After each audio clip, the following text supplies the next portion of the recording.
let me in on was, in his opinion, the group really did not want job seekers. I think he phrased it as only the currently employed is who should attend. Ouch! Yeah, I would be hurt. Yeah. You know, I was pretty surprised. Yeah, that doesn't strike me. That's not what the spirit of networking is about and connecting. You could have not a job today and you could have a fabulous job tomorrow, and Correct. he's just alienated you. Well, and you know, I do have a lot to offer. I have all these people on my LinkedIn. I have my bag of business cards. I have my book of lists. I mean, you know, so anyway, yeah, it was fairly stunning. But I responded in a very positive way to him. But then what I did with that, Kim, I thought, you know, there are some people in my network that would be interested in this. Yes. And so I compiled it and I sent it to someone I know who's a columnist. I sent it to my former employer, Kip. I sent it to you. And a couple of other people that I'm networked with, all of whom responded in a very surprised manner. It was disheartening. We all need to bond together in this challenging economic time and reach out and, you know, give ideas to people and not say, you know, this isn't the place for you. Right, but I bring it up really because what I did with that was I turned it into another way to approach people. Because you want to stay visible in your job search, never, you know, inappropriately so. But I did reach out to one of my contacts who, as a result, we sort of went back and forth and he invited me in for coffee. And it turned out really well. Well, tell us about that. How well did it turn out? It turned out very well. My friend Sean Ryan at the Boston Business Journal was someone who I was very connected to through Hollister, and we had been to a number of networking events together. He chairs a chapter of the March of Dimes, and I went to some of his events, and just a great guy. And so, you know, as we were going back and forth, he said, you know, come and have coffee. And then he called me, he said, I have this idea. Why don't you come in and talk to me? And I did, and I got a job. Fantastic, fantastic. Yeah, so I got a job at the Boston Business Journal, which was one of my job-seeking tools. Wonderful. So the irony of it is, you know, pretty evident. Yes. But it's really fabulous. Today's my third day. Wow, congratulations. So, yeah, so I'm really pleased. And again, he was a member of my network and someone I stayed in contact with. And I'm here to say it really does work. Absolutely, and I think you really went through, if I was to check off the list of things to do as a networker, you really did them all. You know, you really reached out to everyone you knew, began with the people who you knew, and then expanded out, but checked in a positive way. And some people reach out once, but as we know, we're all busy people, so you have to connect in with people, and add value. Oh, I'm wondering if you could see this. I'm wondering if this is of interest to you. And then it keeps you top of mind, because you never know. There wasn't a job opening there, you know, at some point, but now there is. That's right. And to go back to this quickly, on the move section, if you see where this guy left, there's a job probably there now. Exactly, so exactly. Remember those tools. Right, and they are so useful if you use them, and that's the critical piece, is really taking action. And one of the things we feel at Employment for All is that everyone can be successful with the right supports.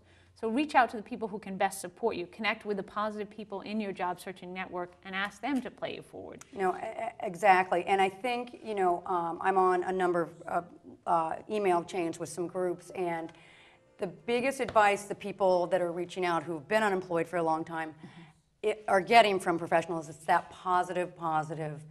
Whatever you have to do, go to the gym. I think for me, what helped me to stay positive was to get out and network. Yes. Because then you're energized and you're meeting people, and then you have more people to meet, and it's a full-time job. It is, and you have to build in the time to do it. It's you know, you really have to figure out what's the best time of day for you. Like some people wake up and they say, well, okay, I've got to do it early in the morning. And other people say, no, I have to have my coffee, I have to go for my run, then, you know, I have to watch Sports Channel, and then I'm ready to do it. So figure out what time of day works for you and do it every day. Reach out to people. That's right. And start in your comfort zone. Well, maybe you're more comfortable on the computer. Some people are more comfortable on the phone. I spend so much time emailing during the day that I look forward to when I can talk on the phone to people. I'm that type of person. And connect. And even rather, I'd be in person. I'd so much rather be in person with someone. Often I call my friends. They say, oh, blah, blah, blah. And I say, I really don't want to talk right now. I don't have the time. But can we meet for coffee? That's right. Can we meet up? Can we do something? Can we go for a walk together? So the face-to-face time is critical. That you can really move people forward. But figure out what is your best way. How do you best come forward and build from there? Correct, correct, and have some sort of plan. Yes. You know, I think that's good. And another thing that I just wanted to mention is stay in some sort of routine. Yes. It's really easy when you're unemployed to, because I felt myself starting to do it a little Yes. bit, and the longer it goes, you know, I'm an avid spinner, and I went to the 6 o'clock Tuesday and Thursday classes like I always did.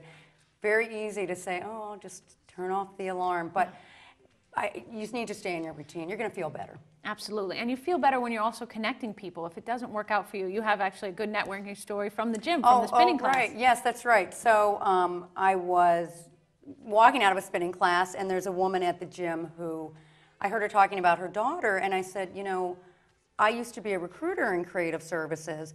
Please have your daughter look at my LinkedIn, because the contacts I have could be people I could put her in touch with. Terrific. And so, to have a conversation. Correct, correct. And you know, not necessarily they would have jobs, Right.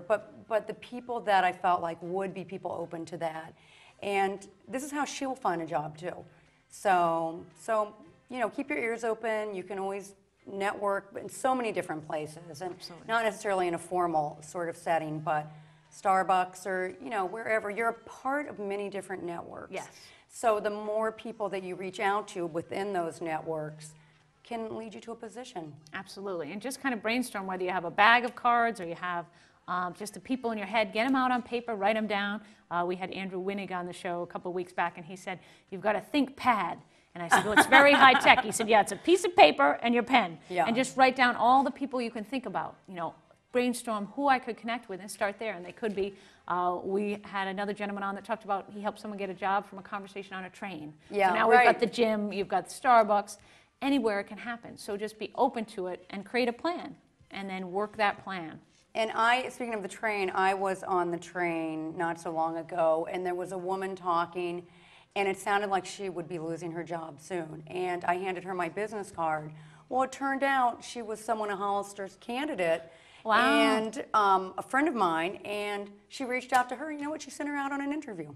Oh, how wonderful. Yeah, yeah. So you just never know where these nice things will happen. Absolutely. And it's a karma thing. The more you reach out and think of people, the more they'll think of you. And it just plays everything forward.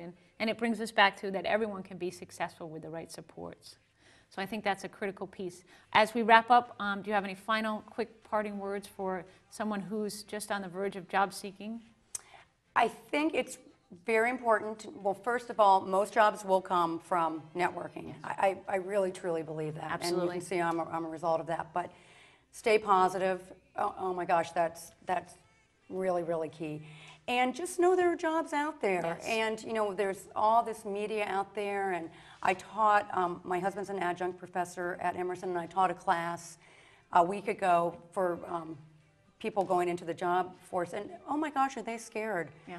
And there are jobs. You just have to work a little harder to find them. Absolutely, and I think that's a great note to end on. There are jobs out there. You just have to work a little harder. And guess what? Employment for All is here to show you the tools on how to do that. So Abby Grant, thank you very much for being Kim. on here. We really appreciate it. And I'd like to say thank you to our viewers for tuning in once again to Employment for All. And I'd like to say thank you to our sponsor, Blue Cross Blue Shield, who helps us bring you supportive resources for your career development every week. So have a wonderful afternoon. Take care.